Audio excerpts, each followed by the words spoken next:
며칠 전 비가 굉장히 많이 내렸던 날이었습니다. 저는 빌라 2층에 살고 있는데 비가 끝없이 내리니 빌라가 떠내려갈까 걱정될 정도였습니다. 밤에 다리가 축축해서 깨보니 창문을 열고 잔 것입니다.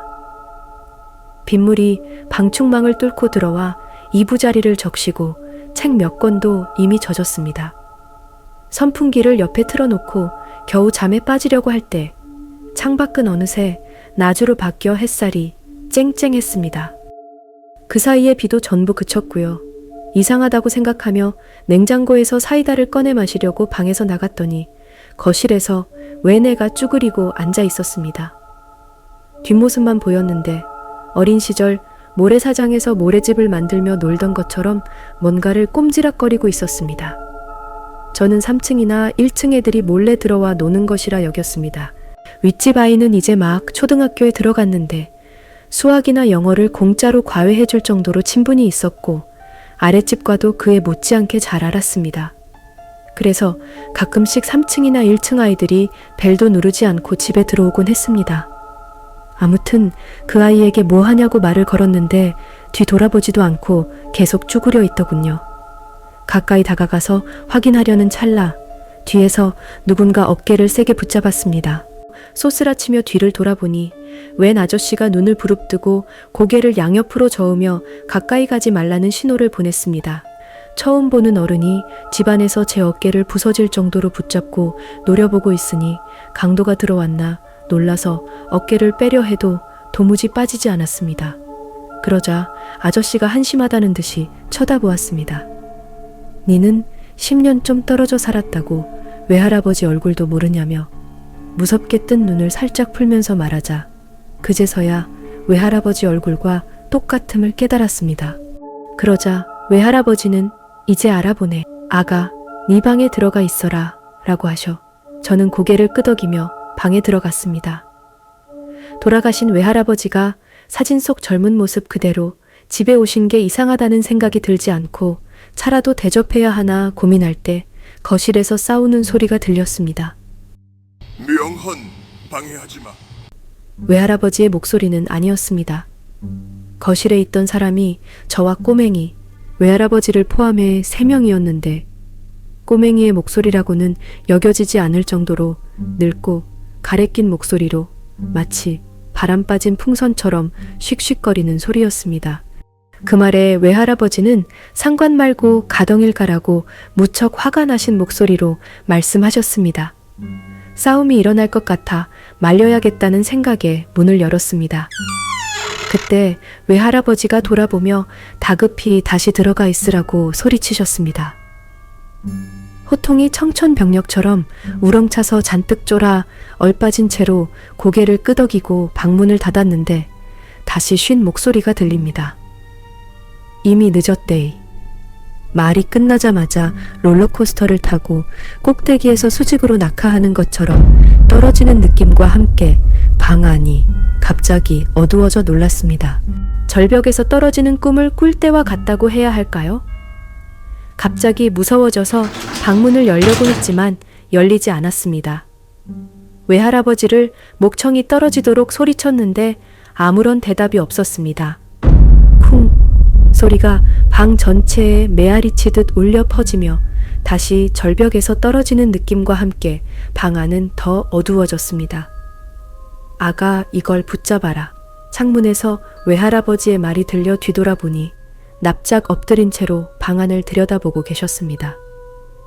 이유인즉 엘리베이터가 오작동으로 반만 입구에 걸친 것처럼 창문의 반은 땅에 묻히고 반은 땅 위에 있었거든요. 아, 이 방이 점점 지하로 떨어지고 있구나.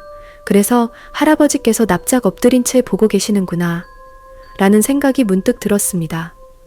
외할아버지는 창문을 여시고 부적 하나를 꺼내주신 뒤 불을 붙이셨습니다. 그거 가지고 되겠나? 방문 밖에서 쉰 목소리가 비웃듯이 낄낄거리며 말했는데 정말 무서웠고 갑자기 온몸에 힘이 빠졌습니다. 이제 방은 점점 더 어두워지고 땅바닥은 완전히 새까매졌습니다. 또 떨어지는구나. 이번에 떨어지면 정말 죽겠다. 하는 생각에 살려달라고 외쳤습니다. 외할아버지가 불붙인 부적을 제 왼손에 쥐어주더군요. 아가, 그걸 꽉 잡고 있어야 한다. 절대 놓쳐서는 안 돼. 알겠지? 외할아버지의 말을 듣고 손가락 뼈가 부서지도록 꽉 쥐었습니다. 그 순간 꿈에서 깨어났습니다. 새벽 5시 반쯤 되어 밖이 조금씩 환해지고 있었는데 창문을 닫지 않아 방 안이 비로 흠뻑 젖어 있었습니다.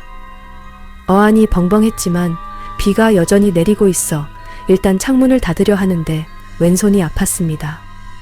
화상을 입은 건 아니지만 무언가가 꿰뚫고 지나간 느낌이었습니다. 꿈을 생각하며 정말 외할아버지가 오신 걸까? 싶었지만 무서워서 더워도 이불을 머리 끝까지 덮고 손에 쥐가 나서 아팠을 거라고 위안 삼으며 다시 잠에 들었습니다.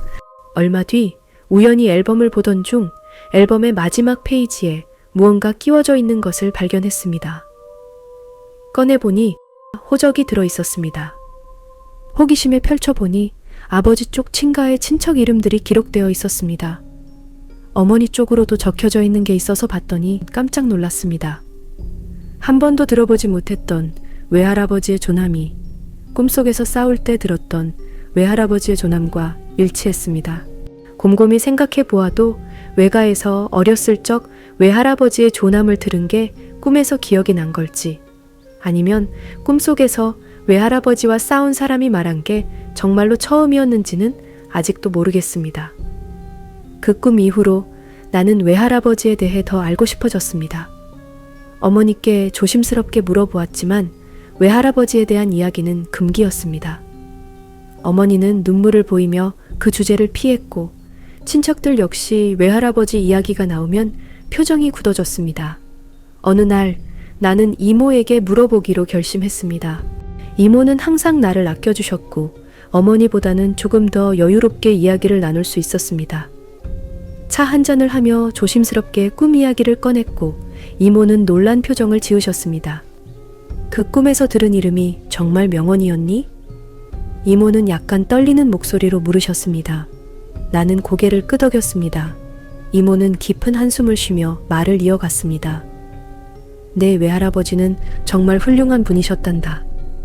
그분은 항상 가족을 위해 헌신하셨고 누구보다도 강한 의지와 마음을 가진 분이었어.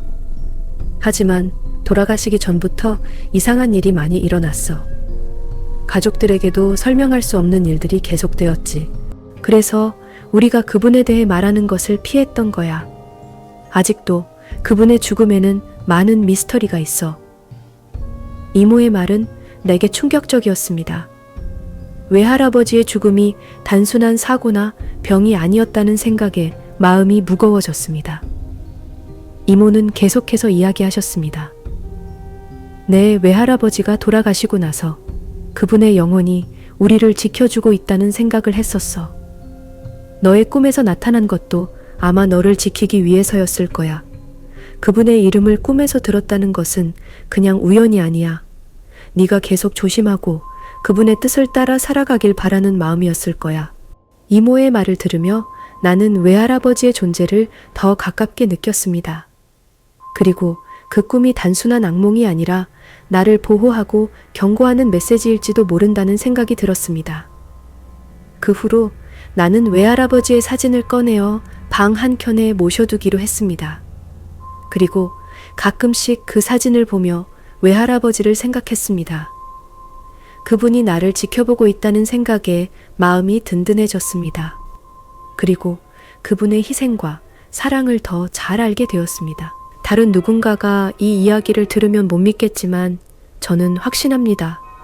그 다른 누군가에게도 외할아버지처럼 자손을 수호하고 계실 수도 있다는 것을요.